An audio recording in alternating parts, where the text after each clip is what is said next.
Did you know that an estimated 10 million children in the United States see their fathers less than once a month? Research tells us what happens to boys and girls without dads or stable father figures in their lives. Poverty rates double. Emotional and behavioral health issues increase. High school dropout rates increase, as do crime and prison rates. And I was no different.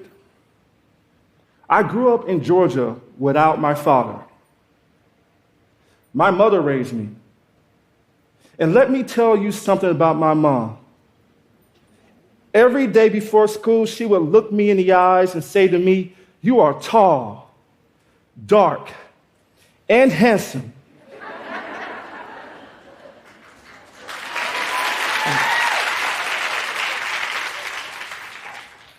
And you can do anything you want in this world if you put your mind to it. But I didn't believe her. I struggled. Behavioral issues, substance use issues, suicidal ideation. I blamed myself for my father being absent. I remember I was in college, in my room, by myself. "God, you have to help me use my pain." So I went on a journey to find my father. And what I found was shocking. My father had been experiencing an issue that he needed help in overcoming. He was experiencing his own pain. His absence was not my fault, and in a way, not his fault. Then I thought to myself, what if my father would have had a caring group of neighbors to support him? It would have made a difference for the both of us. Now, there's a lot of reasons that keeps fathers separated from their children. There are the ones you might think of right away, like estrangement from a mother, substance use, sickness, and incarceration. But the reasons that don't get talked about enough are the ones that exacerbate the problem. Those are the emotions we don't talk about enough. I'm talking about shame, guilt, and embarrassment. These emotions can cause so much harm beyond the absence. Ben was a 32-year-old father at an agency that I run called Fathers Uplift, where we help fathers love, forgive, and heal. And in doing so, they learn to find the beauty in the pain they've experienced.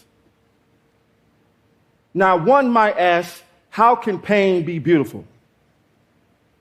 At Fathers Uplift, we believe that pain gives you character, strength, and courage.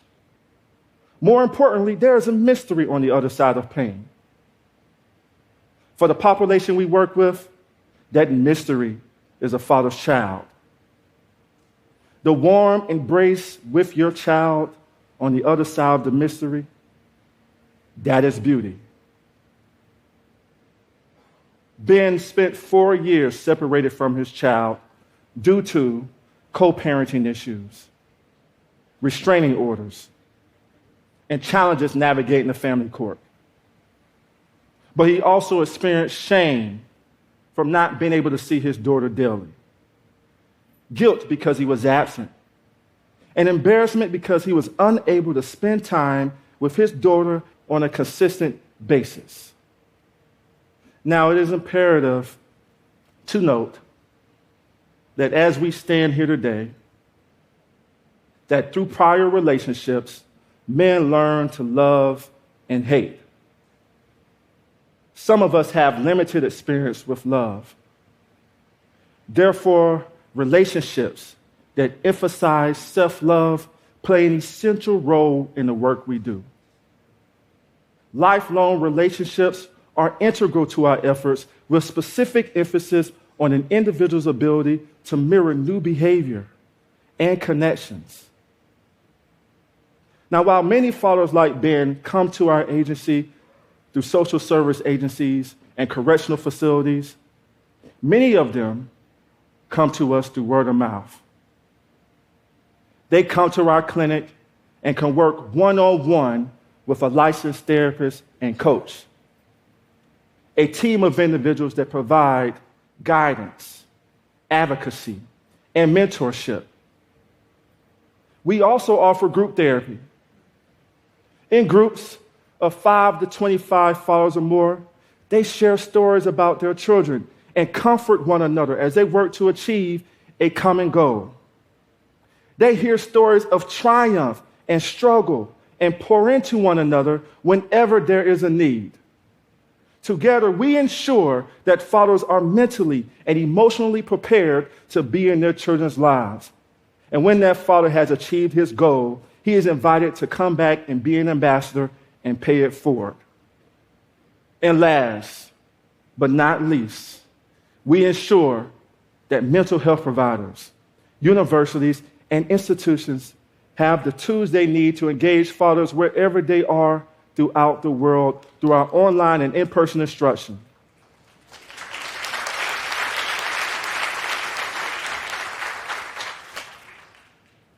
We work with fathers as long as they need us, or in other words, until they fire us.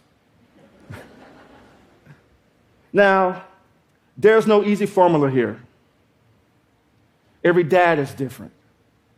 Every kid is different. Every story is different. But there are a few things we do every time. We are loving our fathers and the fatherless back to life.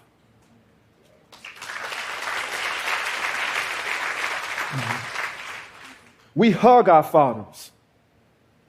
We celebrate them on birthdays and holidays with a call to let them know how much we appreciate them.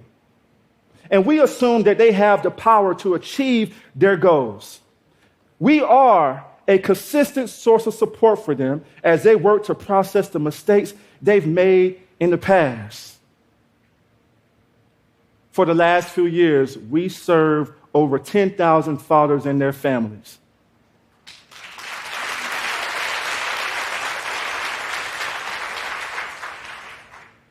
We've seen fathers accomplish goals such as gaining shared custody of their children, loving themselves again, and gaining a newfound appreciation for everything they have experienced in their life.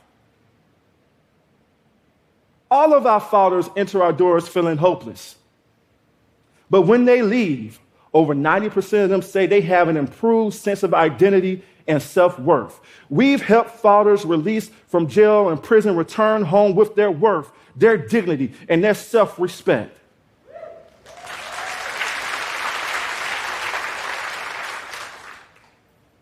And of course, our work just doesn't benefit fathers.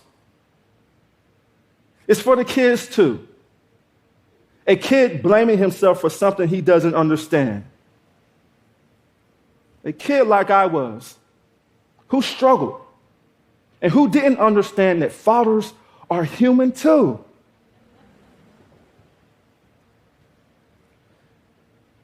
My father's absence inspired me to create a safe haven for fathers nationwide. And truth be told, my father is currently leading a life separated from me as we speak today. Unfortunately, it is not a perfect ending, but it is an important one. It sheds light on the fact that fathers hurt too, and it is our responsibility to love them back to life whenever the need exists. As I stand on the stage, I can't stop thinking about my 7-year-old son, Clayton, and my 1-year-old daughter, Samaya Grace. The other day, I asked Clayton, "What kind of father am I?" He looked at me and said, you have a mustache,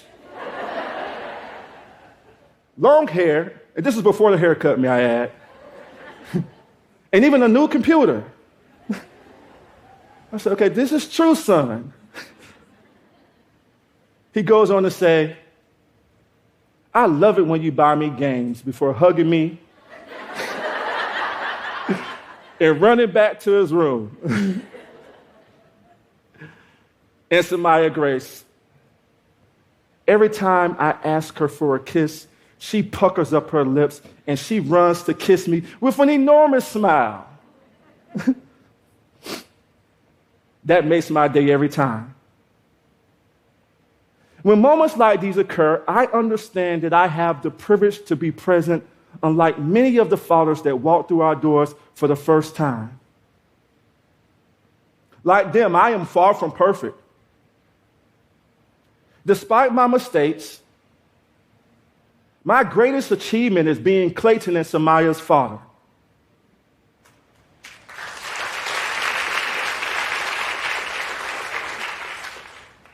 Millions of fathers today, regardless of their location, can say the same thing.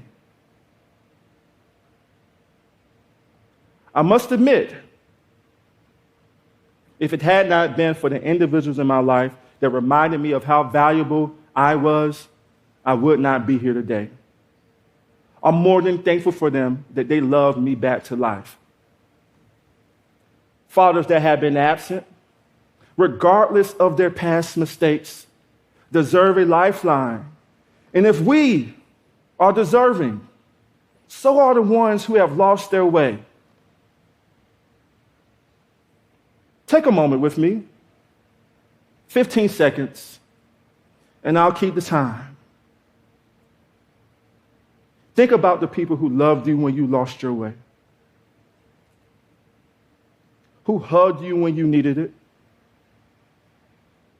who assumed best intention, who validated you and embraced you even when you felt undeserving. Whoever came to mind, try, just try, and be that to someone else. Thank you.